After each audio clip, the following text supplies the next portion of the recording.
All right, folks, we are now going to put together all of the stuff that we have learned over the past couple weeks. And what I'm going to teach you how to do over the course of 2 days is I'm going to show you how to graph a polynomial function. Based on what it is I'm going to show you how to do today, you should be able to graph any polynomial roughly graph. Now, we are not going to graph these with great detail. There are only about 5 or 6 details that we're going to focus on, but we are not going to use a gridded coordinate plane. We are going to use a just an x and a y axis, because some of our values are going to get up into the thousands or 10,000s or negative 100,000s. And so what we're doing is we're not going to be very precise in terms of what the precise shape is. We're going to do the general shape of the polynomial. In order to be able to graph a polynomial, there are a few things that you have to identify before you can graph. You have to identify the y-intercept of the graph. You have to identify all of the x-intercepts. Now, there can be, for every power, if it's a 7th power polynomial, it can have up to 7 x-intercepts, okay? We're going to start referring to them as the zeros or the roots of the graph instead of x-intercepts, but they are where the graph crosses over the x-axis. You have to be able to identify the y-intercept, all of the x-intercepts. Then you have to identify the degree of the function. You have to identify what is called the multiplicity of all the factors. Now, in order to identify the multiplicity of the factors, you're going to have to transform the polynomial into factored form. And transforming it into factored form is basically what you've been doing for the past week. By using the factor theorem and the remainder theorem and the rational root theorem, you break the polynomial down into its individual factors, and then it becomes easier to graph. Okay? Then the last thing, you're going to need to know the lead coefficient, which is really easy. So let's knock out the really easy things. If we have this polynomial, if f of x is equal to 2x to the 4th minus 5x to the 3rd minus 59x squared plus 92x plus 60, there are several pieces of information that are very easy to identify. And the first one we're going to identify is the lead coefficient. The lead coefficient is just simply the coefficient of the highest power. And here the highest power is 4. The number in front of that power is a 2. So in this case, the lead coefficient is 2. We're done with that one. All right. Now, what's important about the lead coefficient is whether it is positive or negative. We don't really care that much about what the number is itself. We care more about whether it is a positive number or a negative number. That is very important. In this case, the lead coefficient is a positive number. The degree is also really easy. The degree is whatever the highest power is in the polynomial. And in this case, this polynomial is a 4th power polynomial. Therefore, the degree of this polynomial is 4.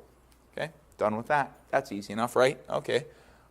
And what matters for the degree, it matters whether it is an odd degree or an even degree. Even degree polynomials have a certain quality about their graph, and odd degree polynomials have a certain quality about their graph. And then the last really easy thing to identify is the y-intercept. As long as your polynomial is in standard form like it is here, the y-intercept is just the last number there, positive 60. Only we're going to write it as a coordinate, as 0, 60. So the y-intercept is 0, 60. Okay? That leaves only 2 more things to identify. We now need to identify the multiplicity of the factors, and we need to identify the roots. And these 2 are related to each other. Once we know what the factors are, it's easy to identify the roots. If you were to use the rational root theorem using the 60 and the 2, and if you were to use the remainder theorem and the factor theorem and use synthetic division to break this whole thing down, what you would result in would be this. It would be 2x plus 1, that would be one of your factors, times x minus 2 times x plus 5 times x minus 6. Okay? And so this, if you were to multiply this out, it would equal this. All right? So now that we have it in factored form, what we can do is we can now very easily identify the roots. Okay? And we identify the roots by setting each one of the factors equal to 0. So if we set 2x plus 1 equals 0, and x minus 2 equals 0, and x plus 5 equals 0, and x minus 6 equals 0. Up here, we would end up with x equals negative 1/2. This would be x equals 2, this would be x equals negative 5, and this would be x equals 6. Okay, so these are all of our roots, our x-intercepts.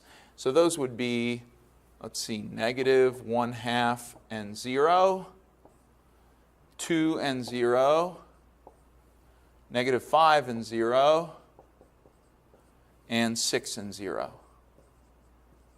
There we go. Those are all of our roots. So now that we have all the roots, now we can identify the multiplicity of each of the factors that we're dealing with. Well, how many factors are there down here? There's 4 factors. 1, 2, 3, 4. So we're going to write each of those factors right here. We've got 2x plus 1. We've got x minus 2. We've got x plus 5. And we've got x minus 6. And now we want to identify the multiplicity of each one of these factors. Now in this particular case, the multiplicity is actually really easy. Actually, the multiplicity is always easy. But basically, the multiplicity is how many times does each factor show up in this polynomial.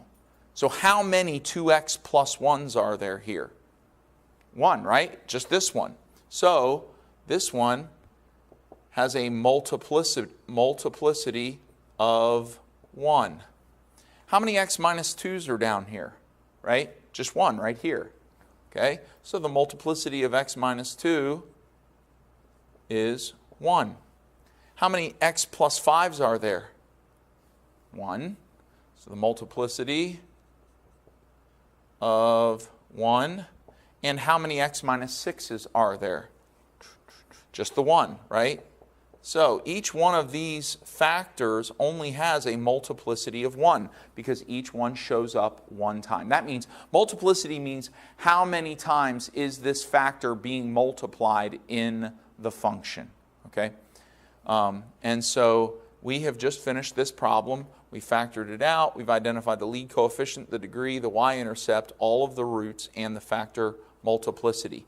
Once you do this, when you identify all this information, once you have all these pieces of information, it's very easy to then go and graph the polynomial. Okay? So that's it for this video. I'm going to make another video now with another example. I'll probably do another one after that with another example. Okay?